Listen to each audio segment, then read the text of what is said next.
El proceso democrático de México es inseparable de su integración como república independiente. Los derechos individuales, políticos y sociales plasmados en las constituciones de 1824, 1857 y 1917 emanaron de movimientos insurgentes, guerras civiles, luchas por la soberanía y revoluciones. Movidos por el anhelo de autonomía, los criollos de clase media, el bajo clero de la Nueva España y un ejército de labradores detonaron el movimiento de independencia que duró de 1810 a 1821. Con José María Morelos y Pavón, la rebelión adoptó un marcado carácter social. La Constitución de Apatzingán de 1814 prohibió la esclavitud y proclamó el principio de la soberanía popular. Abolida la fugaz monarquía de Agustín de Iturbide, la Constitución de 1824 estableció la República Federal. La combinación de estados autónomos con un poder legislativo fuerte y un ejecutivo débil, pero con facultades extraordinarias, desembocó en la inestabilidad política. La Constitución de 1824 establecía un intrincado sistema de elecciones indirectas mediante el cual los ciudadanos votaban por electores que a su vez elegían autoridades. En aquel entonces, solo eran reconocidos como ciudadanos con derecho al voto quienes sabían leer y escribir, es decir, un porcentaje muy reducido de la población. Entre 1824 y 1867, México sufrió gobiernos frágiles e insolventes, cuartelazos y golpes de Estado, dictaduras, la invasión de Estados Unidos y la mutilación de más de la mitad de su territorio. También sufrió la Guerra de Reforma, que enfrentó a liberales y conservadores, la intervención francesa y el imperio de Maximiliano. La Constitución Liberal de 1857 había proclamado a México como una república representativa, liberado y puesto en venta los bienes del clero e incorporado por primera vez un capítulo que consagraba los derechos del hombre. En 1867, una vez consumada la victoria de los liberales sobre el imperio y sus aliados conservadores, se restauró la república y Benito Juárez fue elegido presidente por tercera vez. Los liberales pugnaban por las libertades de asociación, de trabajo, de credo y de prensa, la participación popular, el federalismo y el equilibrio de poderes. Sin embargo, la adversa situación económica y una población mayoritariamente analfabeta y rural impidieron llevar adelante el ambicioso proyecto liberal. Porfirio Díaz llegó a la presidencia en 1877 y después de un breve periodo de 4 años se reeligió una y otra vez hasta 1910.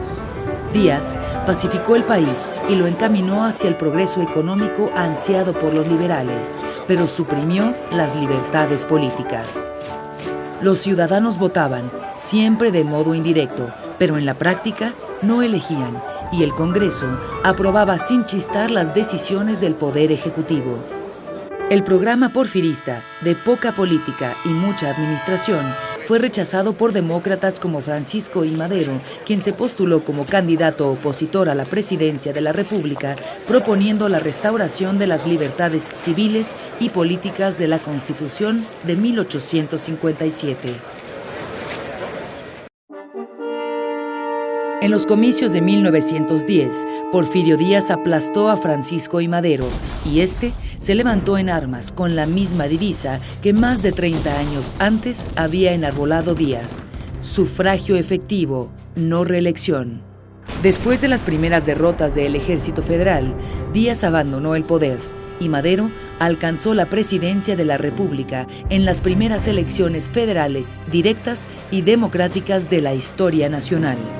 Su gobierno, respetuoso de las libertades políticas y los derechos civiles, fue sangrientamente interrumpido por Victoriano Huerta, jefe del Ejército Federal. Una vez derrotado Huerta, sobrevino la lucha entre las facciones revolucionarias que concluyó con el triunfo del Ejército Constitucionalista. Durante el breve mandato maderista, habían surgido demandas que cobraron vigor en los siguientes años. Caudillos, ideólogos y grupos revolucionarios apoyados por campesinos y trabajadores exigieron la restitución de tierras y el fraccionamiento de los latifundios, la supresión de las tiendas de raya y el pago de salarios en efectivo, la jornada laboral de 8 horas y el descanso dominical, entre las más insistentes. Las demandas educativas, agrarias y laborales de los revolucionarios quedaron plasmadas en los artículos 3, 27 y 123 de la Constitución de 1917, una de las primeras con contenido social del mundo. El artículo 3 estableció la enseñanza laica y prohibió la religiosa. El artículo 27 reservó para la nación la propiedad de tierras y aguas. El artículo 123 consagró el derecho de asociación de patrones y trabajadores y fijó la jornada laboral de 8 horas. La Constitución de 1917 reconoció las libertades individuales y en su parte orgánica consagró la República Federal, representativa y popular. Prohibió la reelección del presidente de la República y reconoció el municipio libre. La resistencia de la Iglesia Católica al nuevo orden constitucional originó la Guerra Cristera, que asoló el occidente del país entre 1926 y 1929. El horizonte democrático y social imaginado por los constitucionalistas de 1917 no cristalizó. Formalmente democrático, republicano y federal, México era en los hechos una pirámide cuya cabeza, el presidente, ejercía facultades constitucionales y metaconstitucionales, sofocaba la división de poderes, impedía elecciones libres y reprimía los brotes de insatisfacción social. Los retos impuestos a la construcción social, política y económica eran muchos y de gran complejidad. En 1928, el jefe máximo, Plutarco Elías Calles, aglutinó a muy diversas corrientes en el Partido Nacional Revolucionario, que con distintos nombres dominaría la política nacional en los siguientes 72 años.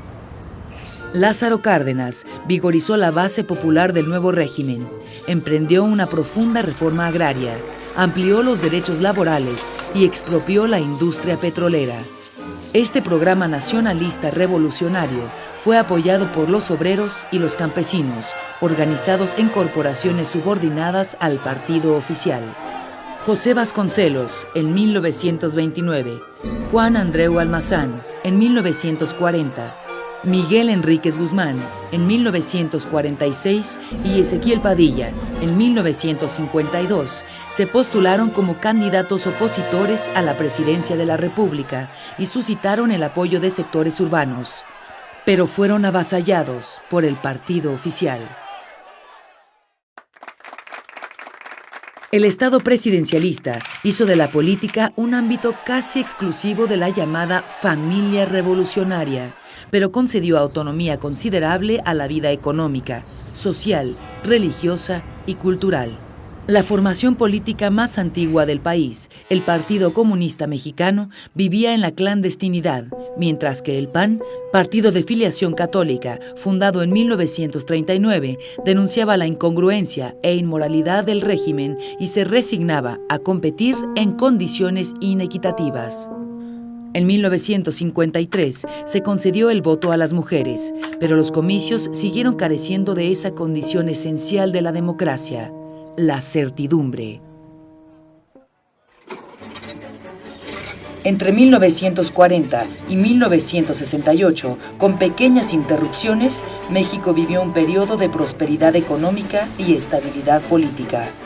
Pero no cesó de crecer la divergencia entre un orden cerrado y una sociedad cada vez más plural.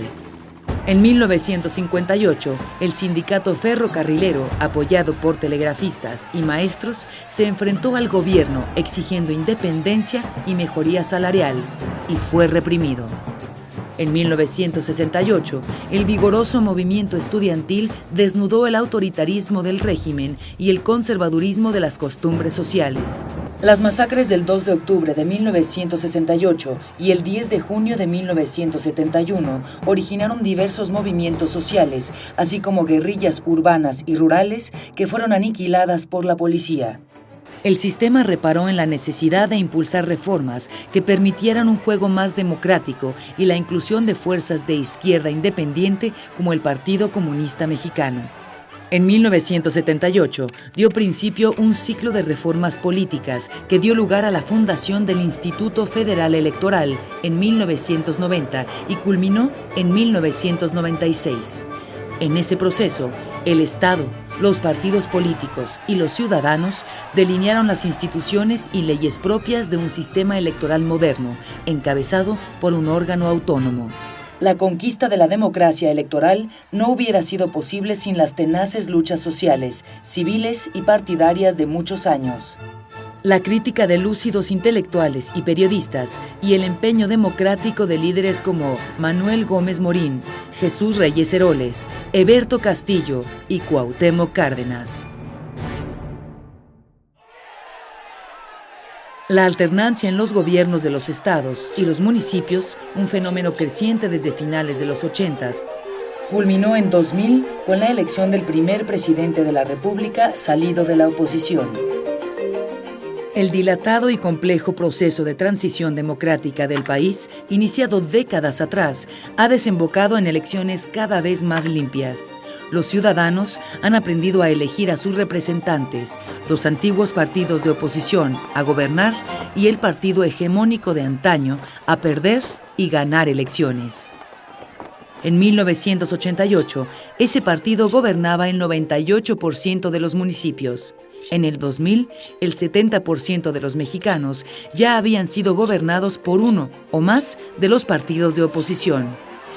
En 2006, se celebraron las elecciones presidenciales más competidas de la historia de México, y el descontento de un considerable sector de la población desencadenó nuevas reformas al sistema electoral que prohibieron la propaganda política financiada por particulares y dejaron la contratación de la propaganda electrónica en manos del IFE.